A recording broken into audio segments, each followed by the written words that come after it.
नमस्कार छात्रों, विज्ञान गंगा चैनल पे आपका स्वागत है। आज हम आपको एक दो लेक्चर हुआ था 12th क्लास का, जिसमें हम आपको कूलॉम्स लॉ पढ़ाए थे। कूलॉम्स लॉ के बाद आज हम आपको इलेक्ट्रिक फील्ड के बारे में इलेक्ट्रिक फील्ड पढ़ा चुके थे, और उसके बाद हम आपको ये भी बोला कि इलेक्ट्रिक फोर्स भी पढ़ा चुके थे। अब आज हम आपको इंटेंसिटी ऑफ इलेक्ट्रिक फील्ड पढ़ाएंगे। उसको आप देखिए कैसे होता है। वीडियो ज़्यादा बड़ा नहीं करेंगे जिससे आपको समझने में दिक्कत ना हो। हमने आपको बताया था, क्या बताया था कि आपने 11th में पढ़ा है कि दो द्रव्यमान जब करीब करीब आते हैं तो उनके बीच एक बल लगता है, जिस बल को हम क्या कहते हैं, गुरुत्वाकर्षण बल कहते हैं। फिर आप ये भी जानते थे, हमने आपको आवेश के बारे में पढ़ाया, चार्ज के बारे में, और चार्ज के बारे में पढ़ा के हमने आपको बताया दो चार्ज जब एक दूसरे के करीब आते हैं तो उनके बीच क्या लगते हैं, बल लगता है। द्रव्यमानों के बीच जो बल लगता था वो केवल जो है मतलब आकर्षण बल होता था, और जो आवेश के बीच लगता है अट्रैक्शन और रिपल्सन दोनों फोर्स होता है वो। आज हम आपको बताएंगे कि क्या होता है इलेक्ट्रिक फील्ड। तो ये इलेक्ट्रिक फोर्स के बारे में पढ़ा चुके थे। आज हम आपको बताएंगे इंटेंसिटी ऑफ इलेक्ट्रिक फील्ड, ये क्या होता है। देखिए, आप क्या जानते हैं, आप जानते हैं कि किसी आवेश किसी द्रव्यमान के समीप का चारों ओर का वह क्षेत्र जिसमें कोई अन्य द्रव्यमान लाने पे बल का अनुभव होता है उसे हम क्या कौन सा बल कहते हैं, गुरुत्वाकर्षण बल कहते हैं। उसी तरह किसी आवेश के समीप कोई अन्य आवेश लाने पे जिससे हमें बल का अनुभव होता है उसे हम क्या कहते हैं, उसे हम इलेक्ट्रिक फोर्स कहते हैं, उसे हम इलेक्ट्रिक फोर्स कहते हैं। अब हम आपको आज क्या पढ़ाने चल रहे हैं, आज हम आपको इंटेंसिटी यानी electric force, intensity of electric field यानी क्या पढ़ाने चल रहे हैं, तीव्रता पढ़ाने चल रहे हैं। किसकी, विद्युत क्षेत्र की तीव्रता।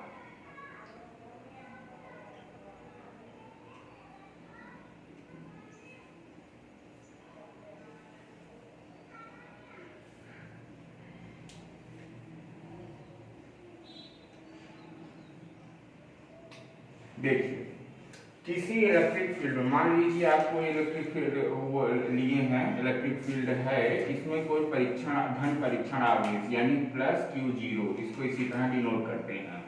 Q से आप आवेश को, चार्ज को डिनोट करते हैं, और Q0 से आप परीक्षण आवेश को डिनोट करते हैं, प्लस Q0 धन परीक्षण आवेश। परीक्षण आवेश क्यों लिए, आवेश क्यों नहीं लिए, जिससे इसके इलेक्ट्रिक फील्ड में कोई, इलेक्ट्रिक फोर्स में कोई अंतर ना आए। तो प्लस Q0 आप क्या लिए, किसी विद्युत क्षेत्र में आप प्लस Q0 परीक्षण आवेश रखिए। अब इस बिंदु पर तीव्रता निकालना है, किसका, विद्युत क्षेत्र की तीव्रता निकालना है। और मान लीजिए इस पे F फील्ड, F फोर्स लगता है, तो F फोर्स लगता है तो E बराबर हो जाएगा F बटे Q0, ठीक है। E बराबर F बटे Q0। ये क्या हो गया आपका, विद्युत क्षेत्र की तीव्रता को E से डिनोट करते हैं, E बराबर, और विद्युत बल F हो गया, परीक्षण आवेश जो विद्युत क्षेत्र में रखा था प्लस Q0 धन परीक्षण आवेश है, वो आपका हो गया E बराबर F बटे Q0, ठीक है। तो आप इसकी डिफिनेशन सुन लीजिए, इसी से डिफिनेशन आप बनाइए, डिफिनेशन सुन लीजिए इसकी क्या होगी।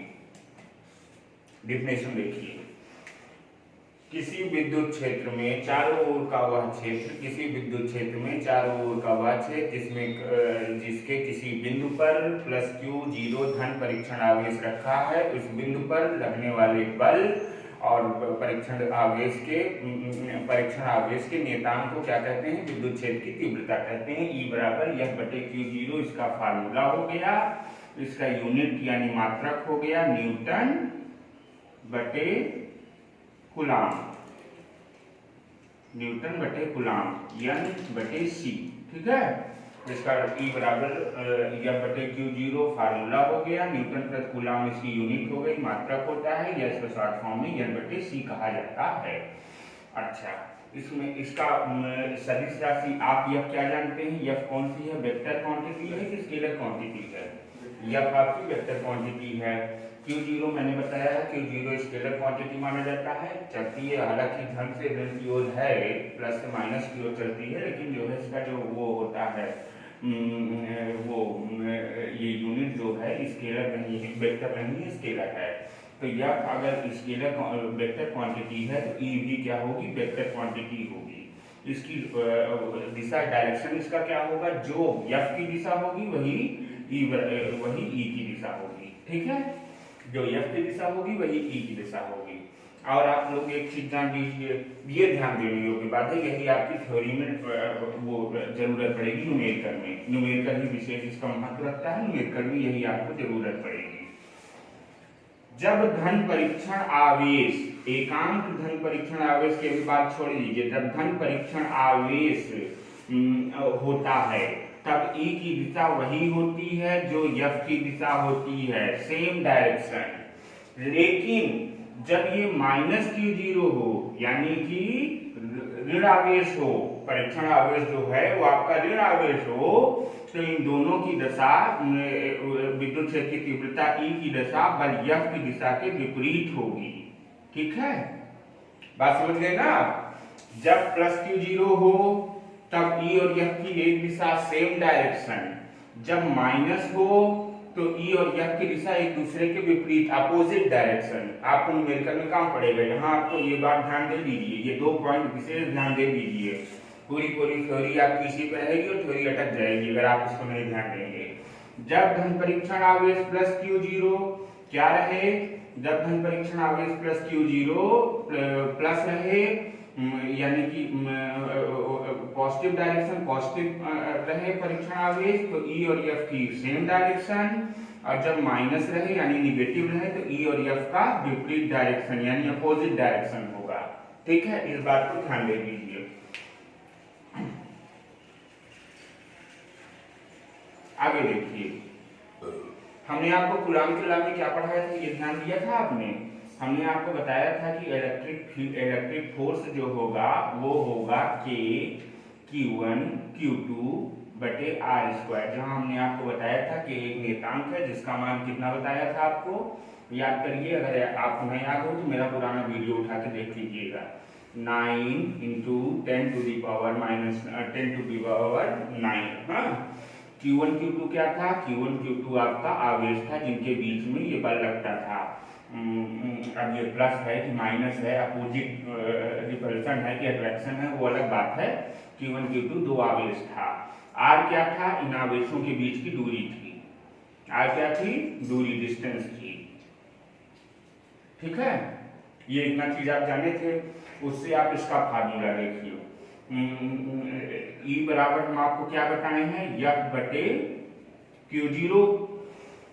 हमने बताया है एक बड़ा आवेश होगा जिसमें जिसके लिए हम विद्युत क्षेत्र जनरेट करते हैं। मान लीजिए वो बड़ा आवेश Q है और परीक्षण आवेश आप, हाँ, तो हमने आपको प्रीवियस लेक्चर में क्या पढ़ाया था कि F बराबर यानी कि विद्युत बल जो होता है F बराबर K Q1 × Q2 बटे R², जहाँ K क्या है? कांस्टेंट है, नियतांक है, जिसका मान कितना है?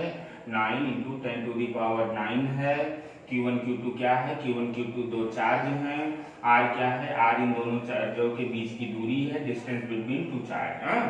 तो आज क्या पढ़े आप? इंटेंसिटी ऑफ इलेक्ट्रिक फील्ड यानी कि विद्युत क्षेत्र की तीव्रता E बराबर F बटे Q0। E बराबर F बटे Q0। यहाँ F क्या है? F विद्युत बल है। Q0 क्या है? परीक्षण आवेश है, किसी विद्युत क्षेत्र के अंदर परीक्षण आवेश है। अब आप इससे फार्मूला ड्राइव करिए। E बराबर क्या हो जाएगा? F बटे Q0। F आपका मान हमने आपको बताया है एक बड़ा आवेश जिसपे विद्युत क्षेत्र डिपेंड कर रहा है वो Q है। परीक्षण आवेश मान लीजिए Q है, स्मॉल q है। ठीक है, इनके बीच की दूरी D है। तो अगर इनके बीच की दूरी D मानेंगे तो ये आपका फार्मूला किस तरह डिनोट होगा? E बराबर K Q बटे D²। ओके, इसी तरह आपका फार्मूला डिनोट होगा। अब इस F का मान इसमें आप रख दीजिए इसके जगह, तो ये हो जाएगा आपका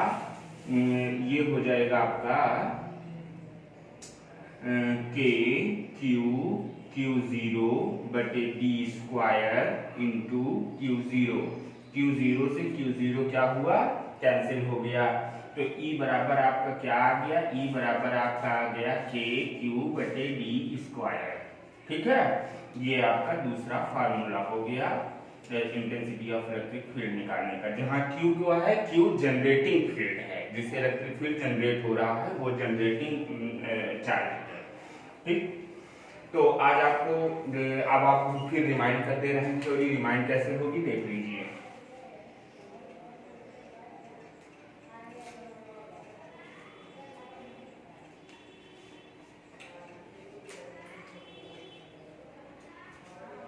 पहला हमने आपको बताया क्या, कूलाम का लॉ आपको पता था, जिसको हम आपको प्रीवियस लेक्चर में पढ़ा गए हैं, यह बराबर K Q1 Q2 बटे R स्क्वायर। ठीक है, दूसरा लॉ हम आपको क्या पढ़ा चुके हैं, दूसरा हम आपको कूलाम का लॉ पढ़ा चुके हैं, आपको हम विद्युत क्षेत्र किसे कहते हैं वो पढ़ा चुके हैं, कि किसी आवेश के चारों ओर का वह क्षेत्र जिसमें किसी अन्य आवेश को लाने पर बल का अनुभव हो, चाहे आकर्षण चाहे प्रतिकर्षण। तो चारों ओर के उस क्षेत्र को क्या कहते हैं, विद्युत क्षेत्र कहते हैं। अब विद्युत क्षेत्र की तीव्रता कैसे निकालेंगे, किसी विद्युत क्षेत्र में किसी परीक्षण आवेश को रखने पर जितना उन दोनों के बीच में बल, जैसे जितने बल से वो खींचती है, उसी को आप विद्युत क्षेत्र की तीव्रता कहेंगे, इंटेंसिटी ऑफ इलेक्ट्रिक फील्ड कहेंगे। तो E बराबर यह बटे Q0 होता है। उसके बाद वेक्टर E बराबर KQ/d² होता है। और एक चीज आप जान लीजिएगा, न्यूमेरिकल में इसकी जरूरत पड़ेगी, कि जब परीक्षण आवेश प्लस हो तो E और F की सेम डायरेक्शन, सेम दिशा होती है। जब परीक्षण आवेश माइनस हो तो E और F का विपरीत डायरेक्शन, अपोजिट डायरेक्शन होता है। क्योंकि जब प्लस होता है तो इसका जो डायरेक्शन होता है वो इस तरह हो जाता है, इस तरह रहता है। ठीक है, और जब माइनस होता है तो ये गोल आवेशित कण के अंदर की तरफ इसकी दिशा होती है, तो ये इस तरह हो जाता है माइनस के समय। ठीक है, अब आगे आप इतना चीज थ्योरी ध्यान दीजिएगा, फिर हम आपको नेक्स्ट लेक्चर में जो बड़ा होगा जिसमें हम आपको पूरा न्यूमेरिकल सही समझाएंगे। ठीक है, अगर आपको न समझ में आया हो तो आप कमेंट करिए, चैनल को हमारी सब्सक्राइब कीजिए, वीडियो को लाइक कीजिए, और अगर नहीं समझ में आया डिसलाइक भी करिए, लेकिन कमेंट करके जरूर बताइएगा। जय हिंद दोस्तों।